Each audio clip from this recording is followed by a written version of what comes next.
Okay, so we have some time, and I want to get you talking as clearly as possible about what is frustrating you about this one thing that you feel like if you could clear up, everything else would become easier. So why don't you just talk to me about your experience, and then when I feel like I have enough to work with, I'll start jumping in and asking some questions.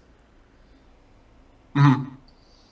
So I managed to myself to get 100 Zoom on stars. I'm from Czech Republic, so I can officially play on the stars. And the biggest frustrating thing for me when I am making decision, and I think I have, let's say, like solid fundamentals for the 100 Zoom, but there is, I think, big kind of difference between like 50 NL, 25 NL, and this like 100 NL. It's starting to be like little bit like players get better and playing like more optimally, which is probably like funny to say, but I mean I feel like it's probably happening on 100 Zoom. And when I like making decision and for example, I lose hand and I start to question myself, is this was good? How can I how can I improve? Should I look into the solver? Should I ask friend? And then and I play like two or three this kind of hands, and I start like tilting, and I feel I have to quit my session and just like kind of recover myself, my mental energy to play again. Sure. So yeah, Can so you talk this to kind me specifically about if you can remember specific hands in recently that have caused that tilt? What type of hands are they? Are you bluff catching? Are you yeah, yeah, trying to make a bluff? I think like on when I'm making the aggression, I have like good reason. I think when I'm making aggression, I'm like okay with these plays, but when I'm like facing like this is like bluff catching on the river, especially on the river when it's like the player just putting me all in. Okay. I'm like kind of like hard to like pick up some information or hard to make like a reason to call. So I'm always like, I don't know, maybe I should call, and I call, but I don't have the reason. And when I lose, I start till because I don't have that reason, you know? When you call and you lose, what do you believe just happened there that makes you lose confidence? You mentioned that you think that they might be playing more optimal at 100. Are you more upset that you don't have a reason? Or do you really feel like you might have just got exploited? Which one is frustrating you more, or is it both? I think it's like a mix of both, kind of. Sometimes I feel like, we have some hard, let's say I have a stat, and I've like 80% of the time I think like this hand is a call, but I feel like this player is just never bluffing, but I like still call and lose. Okay, so let's hone in on that. So for instance, let's pretend I put you all in, and why don't you walk me through what type of thought process you would use to make that decision? Are you more theory? Are you trying to make that based on what you think is GTO, or are you trying to pick up player reads? Is there a process that you use there? I think I start with like is this guy like capable of bluffing? Look and it starts pick up some I don't know like let's say timing tell, sizing tell, everything what I can pick like a read let's say, and then I go to the like the theory option or theory approach. So some combination of trying to pick up subtle exploitative tells and then applying that to what you know about theory and kind of combining them. Yeah, yeah, exactly. Okay. And why don't you trust that process when it doesn't work? So let's pretend that that process tells you to click call, then you lose, which is going to happen most of the time, even if you're right, because of the confirmation bias.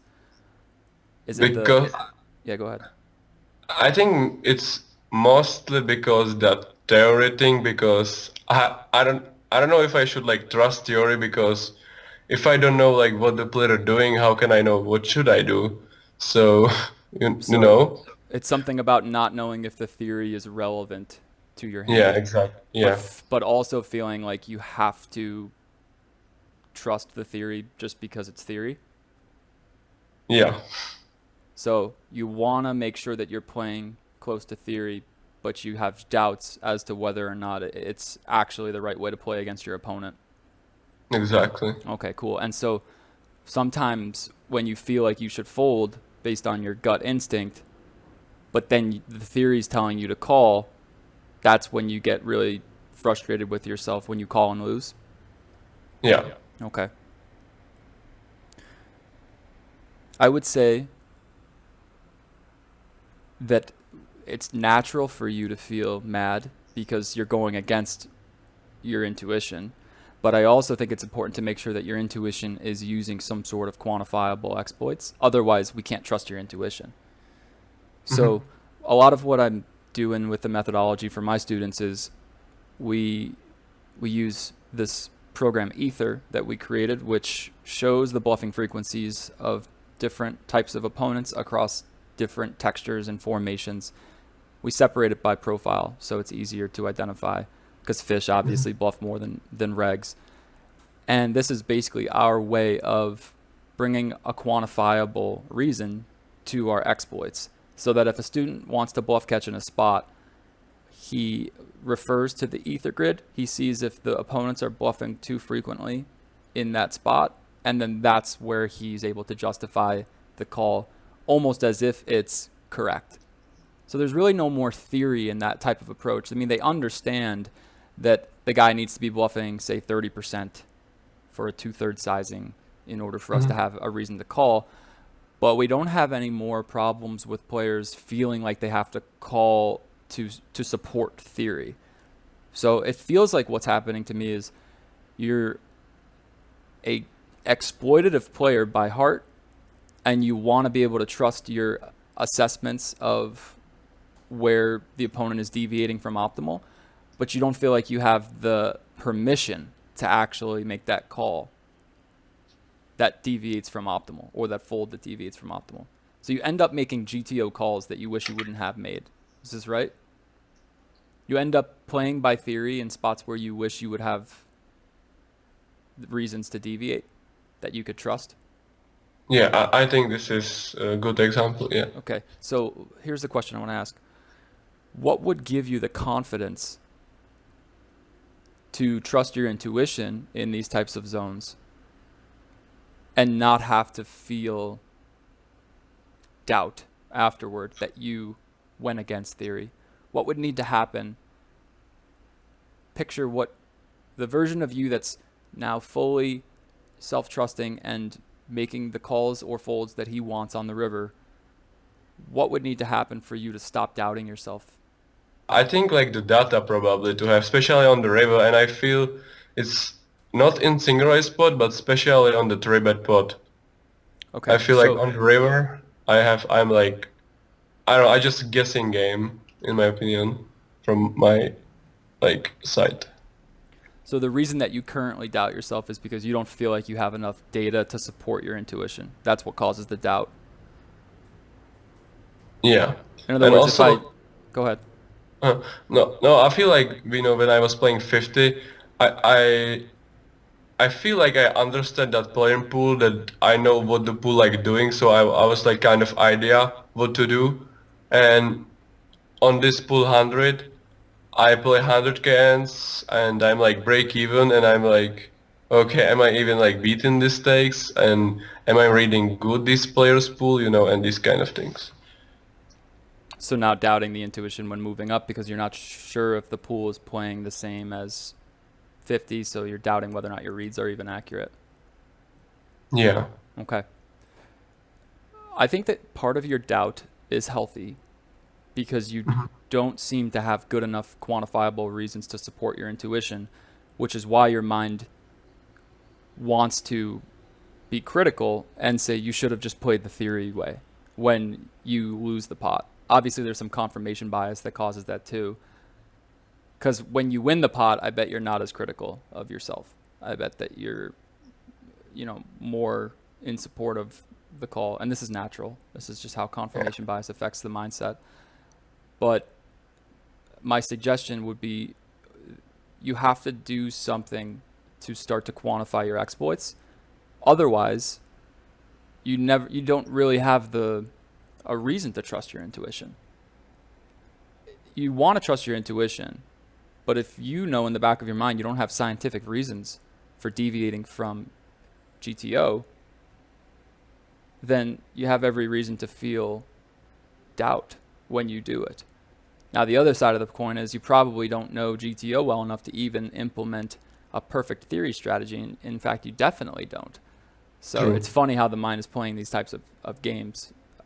So how good is your methodology in terms of quantifying this type of stuff already? Just out of curiosity. What type of, how do you get your timing tells? How do you get your player profile reads? What resources are you using to try to develop a river methodology? Mhm. So, on this, I'm playing Zoom, so I'm like looking how much the player, let's say, playing tables. Um, I recognize like the four tabling guys are pretty fast, so I think like their timing tells probably not that relevant, but I'm not sure. Then I'm looking on the stats, the aggression, um, let's say the sizing they pick. Then some history if I have some notes, reads. And then I'm like going through, okay, I'm here on my range, should this be call, and this kind of stuff. Okay. And if I, in your computer or whatever, do you have any way of like organizing the zones that you feel like the players are over bluffing or under bluffing? Is this part of your training? Or is everything sort of just like you analyzing hand histories and trying to build a mental picture of how this is working at the limit that you're at?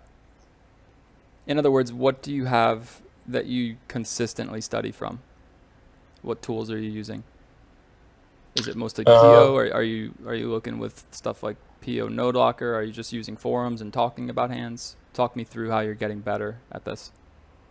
yeah, we have a group of let's say 5, 7 guys. We talk poker every day, so that's how I studied it. And plus, I can watch videos, right, on sites like Run Events.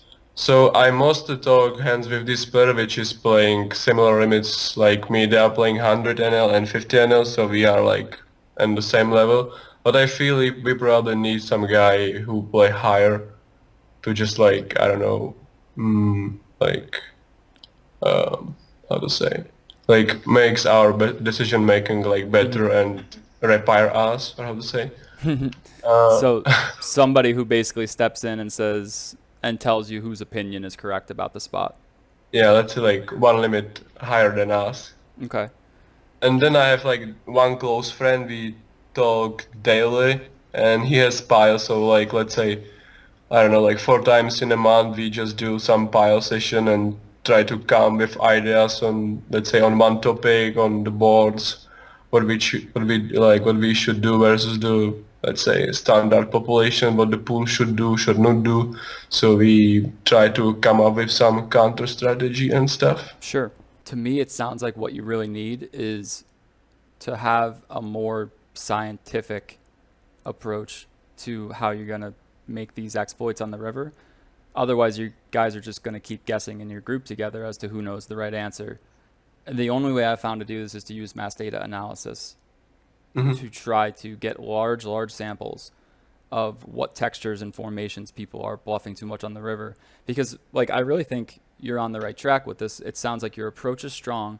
You're noticing that you're frustrated because you know that you don't want to play GTO. You know that it's not relevant. You can sense that. But you also don't really trust that you're quantifying your exploits accurately. So the problem is clear. You've got to find a way to get more scientific with how you're approaching river zones, river bluff catching zones. Whether that, and it has to be something to do with using either massive amounts of samples or studying specific players at your limit over decent samples and trying to pick them apart personally. Like, oh, this guy uses late timing tells, or this guy likes to bluff ace rivers in this line, over cards in this line. This has to be the direction that you go. Otherwise, you're going to continue to keep passing opinions back and forth and not actually making any progress. So there's a bunch of ways you can go about doing that. I just named two of them. You can either go mass population, or you can Hmm. start to identify specific regs at your limit and be like, hey guys, today we're going to work on this reg or these two regs. Let's get all the hands that we all have on them, and let's go in and see where they like to bluff. Look at some of their frequencies for different lines and stuff. But yeah, the direction has to go more scientific. This is the only thing that's going to make you more confident in executing the river exploits. Because what I'm saying basically is you have a reason to be doubting until you're scientific. Because in the back of your mind, you kind of know, like, I don't have a good enough reason to deviate from optimal, but you also don't really have a good reason to play optimal. So it's a weird paradox to be at. The only way to manage the paradox is to get more data. So there's options. You either buy a lot of hand histories and start to observe your pool, or you can do what I said and specifically hone in on certain regs to try to exploit them personally. You just got to decide how much time you want to put into it, because it is the type of thing where if you're going to do it yourself, it's going to take a lot of time to create and organize. There's also just the course that I have, which sort of organizes it for you, which I think saves a lot of time, but it's really your call. I just feel like you have to go more scientific, whatever way you decide to do. I was like trying to think now, let's say I have some hands on regs, but there is gonna be situation like he just, let's say, fire river and I fold. I don't know how can I analyze that player? I never do that. So I when I like become to like 100 player, I mean, I don't feel like I'm like 100% 100 player, but I was like thinking this is the limit when I have to pick up this game more serious. So I was looking how to improve, and this is what was like one of the thing that I should like analyze the regs, because I playing these regs like, let's say, daily basic, not like random 50 zoom pool. Right. But I'm really not sure how could I do it, or where I should look for material on this kind of. So here's what I think has to happen. When you're playing in a known pool, a lot of times they talk about how if you're exploiting the pool efficiently, you can move through a limit in 100,000 hands or less. Meaning that you should be able to make 50 to 100 buy-ins, whatever your goal is for moving up, fast enough that it doesn't even matter if some of the regs start to exploit you along the way, because you're going to move through the limit so quickly that like usually you'll be facing different regs by the time they really understand your strategy. This is one way to do it if you're going to go about it really quickly. Now, what starts to happen as you play higher stakes in known pools is that the regs get smarter and more observant. So you can't take as simple, hard exploits against them. They're going to notice, basically. And so the progression is your exploits need to become subtler, meaning usually you've got to find more detail in formation, line, texture, and that's going to require more and more hands, because you need a larger sample to get more detailed exploits on a player. Now, one of the things I could say that we found is that in general, if I was going to give like a broad stroke suggestion, we found that as you start to go deeper and deeper into more data, you start to have more options to say, okay, well, these types of regs seem to bluff more in these types of lines on these types of textures for these types of sizings. I don't have timing tells yet, but you could introduce that too if you wanted to. I just want you to end this call with knowing what direction you should have to go to feel like you're making progress, because you're at a point now where you have to make a decision. You're either going to have to start looking at a lot more data to be scientific about what zones you exploit, and with that data you're going to have to start categorizing textures and different types of regs, or you're not going to get better because you won't have a way to get better. So it should be exciting, I think, because you're at that point now where you're ready to do real work. Your fundamentals seem solid enough that if you really want to go to the next level, you can do a lot of data analysis and get there. But you sound like a guy who values data and samples, as you should be, because that's what smart people do. And I feel like it's time to basically decide how much you're going to put in, because you're probably already working on your game a lot too. That's the thing. And I feel like if you guys are talking a lot, sharing a lot of opinions, you might as well be putting that work in the most productive way by getting more scientific about it. So you got options, but I think you guys are on the right track. Reach back out to me at any time if you need more advice on if you decide what path you want to go down and you just want me to basically see if it makes sense. A lot of times that can build confidence too. If you say, hey, we decided we want to do this, this, and this, does this sound smart? I'd be more than happy to take a look at what you guys are looking at and give you more direction. My last question is kind of, I don't know, whatever, random. I was like curious. You probably have to spend a lot of time with random people, like you post on Instagram, like why you do this, like this call, like, I don't know, like helping other players and stuff. I don't know, I'm curious about your reason. Sure. If you want to like answer or not. Yeah, for sure. For me, I've reframed how I think about these calls. When I'm at my best, I realize that I need to understand how as many of these players think as I can, the small stakes, in order to try to build the best coaching path for them. And only by understanding what you guys think the problem is, can I make the best bridge for the solution. So I basically just changed my approach from trying to prove that I'm right, which is just not the right way to go about it. Because I do believe that like there are certain things that are right and certain things that are wrong to be doing once you're a winning player. It's not so much about trying to get anybody to go down one path. It's about relaying the message of what the reality of high stakes is, and that high stakes players do a lot of the same things the same. Let's figure out why you guys aren't doing those things. And in order to do that, I got to figure out how you perceive high stakes. I said to one of the other guys that I think one of the most interesting things is how small stakes players view high stakes. They're not in touch with what the reality of high stakes actually is. If you guys knew how insecure a lot of high stakes players were and how confused they were, I think you would see high stakes as way more attainable and probably get there faster. But in terms of why I really do it, it's I want to understand where you see a problem to be, because only once I understand you can I try to deconstruct the type of logic that you're using and repair it so that I can basically allow you to choose a healthier path. I think that's the best way to coach, is be like, let's agree on what's logical, and then I think most of the rest will be in agreement on anyway. If we agree on the foundation of what's logical, then we should probably end up picking similar paths. Or even if we pick slightly different paths, the better we get, our styles or our paths sort of converge. So I'm more interested in just a cooperative approach to the community. I think there's a lot of misconceptions, and a lot of people think they're not on the same team, but I think we're actually all on the same team. We just misunderstand each other a lot. So I'm trying to bring more understanding to the community through communication and try to let guys at small stakes know what high stakes really looks like, because I think we're lost.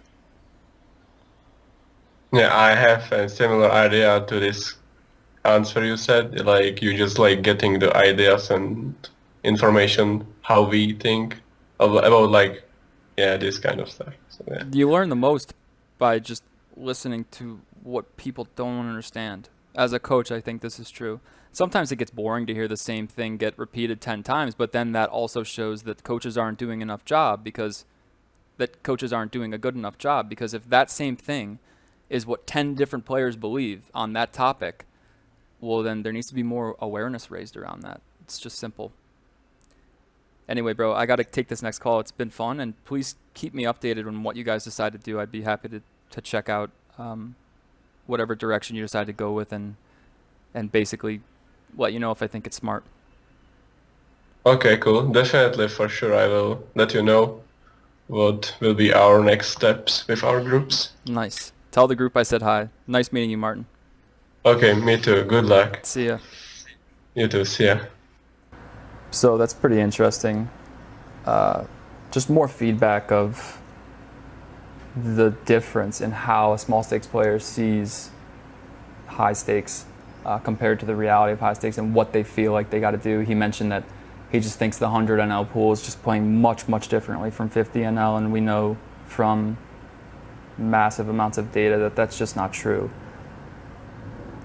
Also, just kind of a cool question that he asked at the end, like, why do you really do this? If I'm going to give like a more personal answer to that, the thing that I connect to inside when I wake up every day and get the motivation to just pick members of the community and just get involved, like these are strangers, but I connect back to that feeling I had when it was my rock bottom moment, and I was like, just give me the tools, just give me the information that I need to use my ambition to get the results I want. And I remember throwing up that prayer. I remember the glimmer of hope I had when I set that intention, and I remember the relief that started to happen when I started to get a response, when my intuition started to open up, and when I started to take massive, intelligent action. And that's a feeling that I hold on to, where it's almost like I'm trying to give that feeling to someone else, because even if I can connect one person to what that feels like to have true relief and true expansion, somehow there's energy that I gain from that. In that act of service, there's this connection, even if it's going on in my mind, where it's worth it. In some way, it's worth it.